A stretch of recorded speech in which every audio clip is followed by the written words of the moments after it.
All right, Dan. We have breaking news. Indeed we do. Inevitable breaking news. And look, right off the top, Auburn has fired Bryan Harsin. Auburn's firing Bryan Harsin. And since all of the weirdness of the offseason in terms of a wave of people behind the scenes sort of caused a commotion about, is Bryan Harsin the guy? And then he was on the road and people couldn't get to him. Like, it was a very strange story. Obviously, the hiring of an offensive coordinator who resigned shortly thereafter, Derek Mason leaving and taking a pay cut to Oklahoma State. There were all sorts of movements behind the scenes, for lack of a better term, that made everybody sort of say, oh, I don't know if this is a medium-term situation for Bryan Harsin, short of him, especially, by the way, I'm all over the place, short of him not recruiting well, and especially given the fact that geographically, yes, he was at Arkansas State briefly and Texas, but really didn't have a footprint in the way that I'm sure a lot of SEC fans would prefer their head coach have a footprint in the South. So there was a lot that was really dependent on probably Auburn being weirdly excellent this year, and it just didn't happen. It did not happen. They were not weirdly excellent. They were off to a 3-5 start. They had lost 4 in a row to LSU, Georgia, Ole Miss, and most recently Arkansas. This puts an end to a very brief stay at Auburn for Bryan Harsin. 9-12 overall across the board. If you look at offensive numbers, if you look at defensive numbers, things were trending in the wrong direction on both counts. If you look at how this offense, how this team was trying to move the ball and score points, largely predicated on the run, either with Tank Bigsby or recently with Robbie Ashford. But they, of course, were both behind a line that wasn't playing all that well. And you know as well as I, if your line's not playing well in the SEC, you're kind of dead meat. Right. So not going to say it started up front, as it often does, but there were just a lot of things going wrong at Auburn. And Bryan Harsin, as you said, just based on what we heard over the last year, most recently over the last 9 months, it just seemed like this was a foregone conclusion. The writing was on the wall, especially during the offseason when it seemed as if they were looking for a way to get rid of him. Then they didn't. Now they are making this move. It pairs up, I think, in part with the fact that they are also hiring a new athletic director. They bring over John Cohen, who was formerly the athletic director for Mississippi State, reportedly going to be paying him somewhere around $1.5 million annually. Obviously, as he comes to town, his first order of business will be trying to figure out where they go next, which I think is the big question now, right? Mm-hmm. What's done is done. Where does John Cohen go next, Dan, with respect to this football program? It's an incredible question. It's a job that has obviously an enormous national championship level ceiling. 12 years ago, they win the national championship with Gene Chizik, of all people. They won the national championship with Cam Newton. But they got back there. They got back to the national championship with Gus Malzahn a few years later, of course, with Nick Marshall. And were mere, I guess, a couple minutes, 3 minutes. Like, they had a crazy play at the end potential to make that a game, and it didn't work out. But this is a team that, given the ceiling on the recruiting trail, which I don't know what exactly Gus Malzahn's top class was, but it was probably top 5-ish with how well Auburn and Gus were able to recruit the state of Alabama, Georgia, Florida, bring in a number of top guys, NFL caliber talent, All-American caliber talent, All SEC caliber talent. Gus beat Alabama multiple times. Like, a lot will be made of all of the craziness behind the scenes and the booster influence and, you know, the up and down nature of the job of Auburn head coach. But it's a way better job than most jobs in this sport, considering the money in the SEC, what you can bring in to fill out a roster, the assistants that you can have, because Auburn's had tremendous assistants across the sport. To me, it still rings true as a very good, if not asterisk, complicated job. Well, complicated, I think, is a bit of an understatement. But to your point of it still being a pretty good job, our friends over at CBS Sports put together their very quick power ranking of the open jobs across college football. There are now 6 Power 5 openings. They rated it out as Wisconsin 1, Auburn 2, Nebraska 3, Arizona State 4, followed by Georgia Tech and Colorado. Yeah. Feels about right to me. Yeah, you never it's an incredibly subjective exercise over what makes a really good job. I don't think Wisconsin can hire somebody to take the Badgers to the playoff, a 4-team style playoff, which is not going to last for very much longer. Now, Wisconsin, with the right guy, can absolutely make a 12-team playoff, and it's probably still an easier path in the Big Ten, even with what's ahead of Wisconsin at the moment.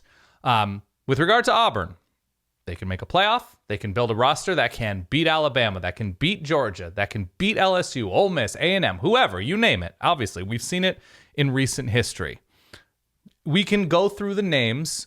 We can talk about the type of coach. If we're building a coach from head to toe, who that coach should resemble in his characteristics to succeed at Auburn. What is the list that CBS is offering the universe? We've got a couple names here. Okay. That are of interest, some big names, some smaller. Okay. Lane Kiffin, obviously Lane Kiffin's going to be in the hunt for this one, in the hunt for many other positions that I think would rise to that level. Lane Kiffin's done a really good job at Ole Miss. Hugh Freeze. Dennis Dodd says that Hugh Freeze is practically begging for another bite at the apple, not just in the Power 5 ranks, but obviously in the SEC. Kenny Dillingham, your offensive coordinator up there in Eugene, Oregon, who's done a pretty good job in a very short time window, having gotten to Eugene. Excellent job, and also has Auburn ties, specifically. Goes back as a brief offensive coordinator with Gus Malzahn. Yeah. The Auburn ties, of course. Younger guy. 29. Also, Jamie Chadwell from Coastal Carolina, who's done a magnificent job, runs a very exciting offense for Coastal Carolina. Jeff Grimes and Kevin Steele, two coordinators. Jeff Grimes, the Baylor offensive coordinator. Kevin Steele, now the Miami defensive coordinator. He did have a cup of coffee with Auburn for a good, for a pretty He was there a few years. He was good. Yeah, really good. And also Deion Sanders. Deion Sanders is going to be another name that, of course, I think comes up with any of these jobs, any of these vacancies, particularly those in the South. We talked about Deion maybe being a candidate for that Georgia Tech opening. If you are looking out at these names, Dan, and I've listed 7 of them, are there any to you that jump out just from a characteristics, from a personality standpoint that would seemingly fit that Auburn model? Yeah, Lane Kiffin. I mean, Lane Kiffin would. I think Deion Sanders probably, though it is, we've talked about this before, it's a large jump to go from Jackson State to Auburn, just in terms of size of program, size of operation, size of booster base. But Deion Sanders, big personality, used to being in huge rooms. This is not a new, the big lights are not new to Deion Sanders, obviously given his time in the NFL as a Hall of Famer and broadcasting. So he has been in big rooms around big people. He would shine from a personality standpoint at Auburn. I think he could shake the right hands for sure. If I'm Auburn, I'm getting somebody who is exceedingly comfortable with the new realities of the sport. So that is NIL, and that is the transfer portal. That's an oversimplified version of what the new realities of the sport are, but it's hard to see Auburn or any other big job looking at the future and saying, we want to go with a grizzled old guy, right? That somebody who is going to sort of get back down to basics and in my day. No. That is not where any of these huge jobs are going with the future of their programs. You got to live with the realities and thrive within the realities. And that's where I think Auburn is smart enough now. I'm not saying you hire a 30-year-old. I'm not saying you hire Kenny Dillingham because of, his ties to the Southeast and obviously what he's doing this year with Bo Nix at Oregon and that superstar offense. But I think you're going to see somebody who is going to be seen as a killer recruiter and is going to put together a staff of killers on the trail, just like everybody that's, what Oregon did with Dan Lanning as they move on, just like Miami did with Mario Cristobal. Like, you look at what Bryan Harsin and what he wasn't able to do, and if we're thinking about hiring opposites in place, that to me is going to be step one, NIL portal recruiting, right? Somebody with that understanding of the current landscape, somebody with Southern connections on the trail, and somebody who is going to be able to immediately fill out this roster? Because it's not going to happen on the recruiting trail whenever they're hired in December, say. Well, so it's going to have to be somebody who has the connections around the sport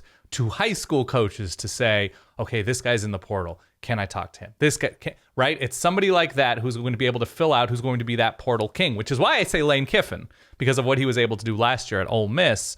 I think he's happy. And we watch interviews with Lane Kiffin, and he sort of bemoans NIL and portal stuff at the same time, where he's like, well, these are the rules, so I'm going to take advantage. But he doesn't always seem thrilled with what building a roster looks like. I mean, I don't know if any coach is thrilled by it. True. I would be stunned if the first 2 calls weren't to Kiffin and Sanders.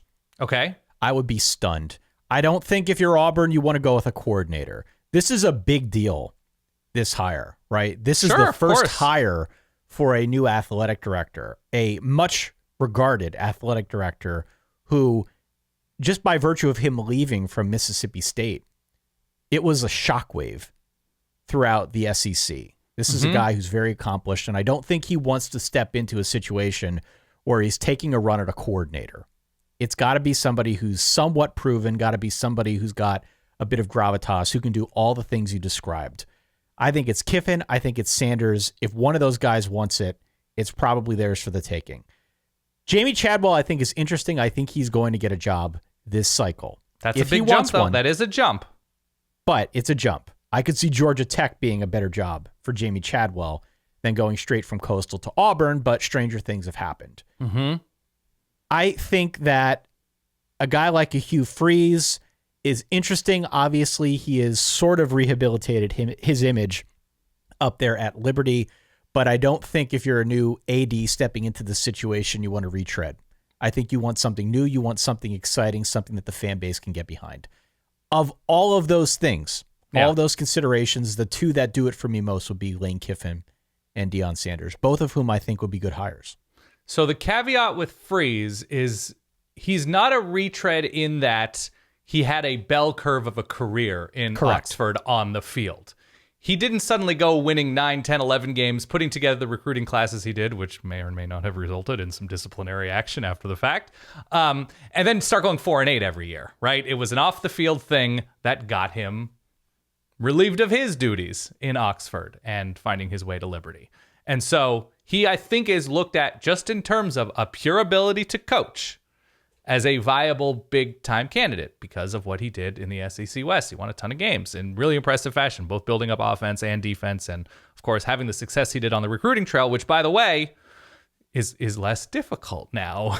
Sure. If you are wanting to play in the NIL waters, which I'm sure Ole Miss is. So that's interesting to me. There is part of me that also looks at a place like Auburn. I don't fully agree with you in that you can't hire an assistant. You can't hire a coordinator. You can't hire somebody promising and up and coming, because I think there is something valuable in hiring somebody with that vision, waiting for their opportunity, with that energy, who has the connections to hire an unbelievable staff who will take advantage of the resources Auburn will have in filling out this roster of coaches specifically. And there are some really promising assistants. And you mentioned Jeff Grimes at Baylor. Of course, he has Auburn ties and has done really interesting things on offense with both BYU and recently Baylor. And also has an offensive line background, which if you look at some of the recent Auburn offensive lines, that probably is an attractive thing. There are coordinators and assistants not fully in the South, some in the Big Ten. You look at what Ohio State has done with Justin Fry and getting that offensive line better. He's looked at as an up-and-coming name. Bryan Harsin and how he's recruited receivers specifically these past few years. Sure.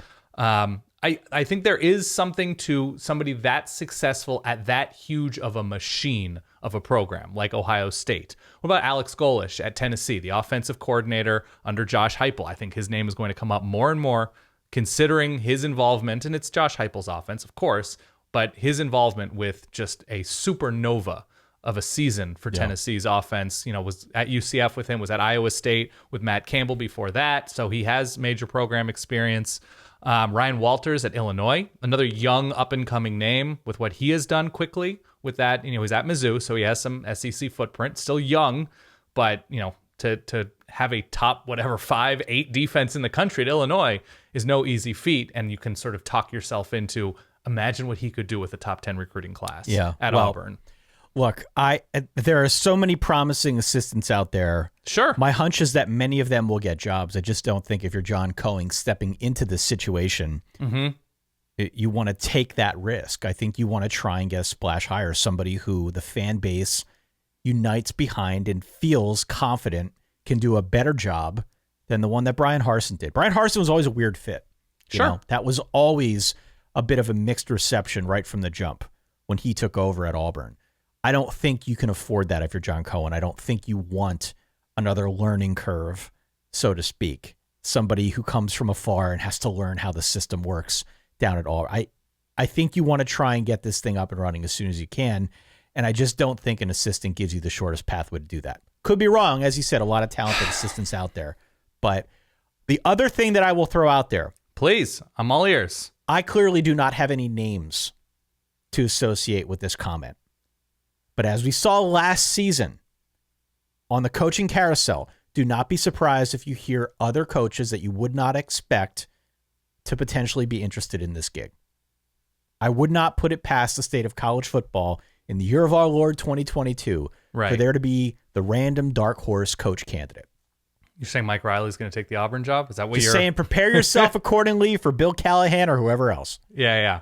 What about, can I throw a couple more tree names at you? Just react from your gut. I'm putting you on the spot. B.O.B. I'm not a B.O.B. fan. You know I'm not a B.O.B. fan. Well, you liked what he did at Penn State, did you not? B.O.B. I think is a really talented X's and O's guy, but I don't think B.O.B. fits in a highly political system like Auburn would be. He didn't want that at Penn State. That's part of why he went to the NFL. What about, and we'll stay with tree guys, Glenn Schumann is the current co-defensive coordinator, Will Muschamp at Georgia, and so he ascends to where Dan Lanning was, essentially. Last year, I think they were co-DCs last year. He's linebackers coach. That's his background. Now he's sharing the job with Will Muschamp, who is an analyst, of course. He's young. He's 32, I want to say. So Lanning a little bit older when he took the Oregon job, but that footprint of coming from an SEC machine and sort of certainly looked at as a rising star in the coaching community. And on the other side, Todd Monken at Georgia, who has head coaching experience, who has, I think, really improved this Georgia offense, and he really improved things, I believe, at Southern Miss. He was about like 1-11, 2-10 when he took over. What about either of those two names? I mean, they're both really solid coaching candidates. It's a hard pass for me because of what I said before. I want more of a proven commodity if I'm hiring a new AD stepping foot in Auburn, Alabama. I want more of a proven commodity. Who else is that proven commodity, though? Matt Rule? We going to hear Matt Rule's name? Not a fit. I don't think it's a fit, but it wouldn't be a surprise to hear Matt Rule's name come up. I really tremendously do. I do think the smart thing is to hire an up-and-coming coordinator. I really do. Weigh in. Let us know what your thoughts are. Auburn now has a vacancy. As we said at the top, there are 6 Power 5 openings. Let us know what the best openings are, which coaches you would like to see, not just at Auburn, but for any of the other 5. Yeah. As usual, Dan, more to come on the coaching carousel. Stay solid. Peace.